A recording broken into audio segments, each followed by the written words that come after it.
वकील बहू। जनक पेशे से एक बहुत अच्छी वकील थी, लेकिन कहते हैं ना, बहू कितनी भी बड़ी तोप क्यों ना हो, सास के सामने तो भीगी बिल्ली ही होती है। अरे जनक, क्या बात है?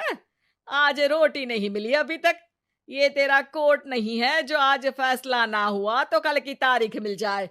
रोटी तो रोज वक्त में चाहिए। हाँ। माँ जी, रोटी तो कब की बन गई। मैंने आपको कहा तो खाना खाने के लिए, आपने शायद सुना नहीं होगा।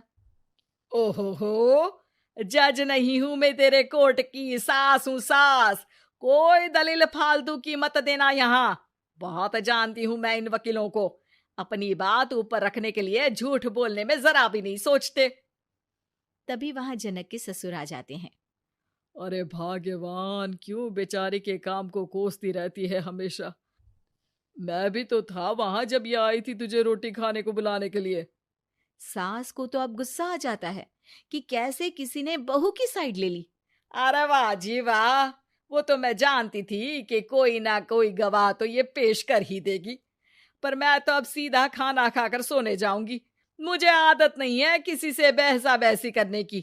पता नहीं कैसे ये वकील इतना दिमाग लगाकर खुद तो झूठ बोलते ही हैं, साथ में झूठे गवाह भी ले आते हैं। जनक को सास के ताने सुनने की अब आदत सी पड़ जाती है। एक दिन जनक वकील की ड्रेस पर काला कोट पहनकर कोर्ट के लिए निकल ही रही होती है कि अरे कहाँ चली काला कौवा बनकर? टोक दिया ना। अब कोर्ट तो वकील वाली ड्रेस पहनकर ही जाऊंगी ना। वाह भाई वाह, दामिनी तो मैंने भी देखी है। सन्नी पाजी ने ऐसा ही कोट पहना था और कहा था कि तारीख पर तारीख, तारीख पर तारीख। मतलब कि कोई बात करनी है तो बोलिए, वरना वक्त नहीं है मेरे पास खराब करने के लिए। अरे पता नहीं तुझ में क्या देखा मेरे बेटे ने, सारा दिन वकीलों वाली बहस करती है, भोली भाली सास के साथ। अच्छा सुन, जो इतनी बहस मेरे आगे करती है ना, जरा अपने बॉस से कर ले, जो 1 साल भी ना हुए तेरी शादी को और काले कपड़े पहना दिए। अंदर जा और लाल कोट पहन कर आ, पता तो चले कि नई नवेली शादी हुई है। अरे माँ जी, कोर्ट में मेरा बॉस क्या करेगा? ये तो पूरे देश की ड्रेस है वकीलों के लिए। लेकिन सास तो ठहरी सास। अच्छा, तो कोई जरूरत नहीं है 2-4 साल कोर्ट जाने की। शादी थोड़ी पुरानी हो जाए तब इजाजत दे दूंगी मैं तुझे काले कपड़े पहनने की। अब क्या था, मन मारकर जनक को लाल रंग का कोट पहनकर कोर्ट जाना पड़ता है। उसके जाने के बाद आहा, बढ़िया, ये पूरे देश की ड्रेस की बात करने वाली। अरे पहना दिया ना लाल कोट। अब सास आए दिन या तो जनक को उसके काम का ताना देती, या फिर उसका काम छुड़वा देने की धमकी। तंग आकर एक दिन जनक पति से कहती है, मैं सोच रही हूँ कि कोर्ट जाना बंद ही कर दूं। अरे क्यों यार, इतना अच्छा करियर है, क्यों छोड़ने की सोच रही हो? अरे लाल रंग का कोट पहनकर जाना पड़ता है। हर बात पर सास ताना देती है कि वकील तेज होते हैं, सवाल जवाब करते हैं, झूठी दलीलें देते हैं। अरे तो ठीक है ना, वो जो कहती है अपनी समझ से कहती है, लेकिन तुमको तो पता है ना कि सच्चाई क्या है। जनक को पति की बात से हौसला मिलता है कि तभी घर पर कुछ लोग आ जाते हैं। अरे आइए पंच साहब, कैसे आना हुआ? अरे भाई साहब, सुना है कि आपकी बहू वकील है। तभी वहां सास आ जाती है। हाँ है तो, लेकिन क्या हुआ? फिर कहीं बहस कराई क्या? अरे हम तो खुद दुखी है उसके व्यवहार से। अरे भाभी जी, आपको तो पूरा मोहल्ला जानता है कि आप कितना बोलती है। फिर हम यहाँ बहू रानी की कोई शिकायत नहीं, बल्कि अपनी परेशानी लेकर आए हैं। ससुर जी खुश हो जाते हैं। हाँ हाँ, मैं भी बहू को बुलाता हूँ। जनक वहां आती है, सबको नमस्ते करके बैठ जाती है। बहू रानी, हमारे गांव में बड़ी मुसीबत आ गई है।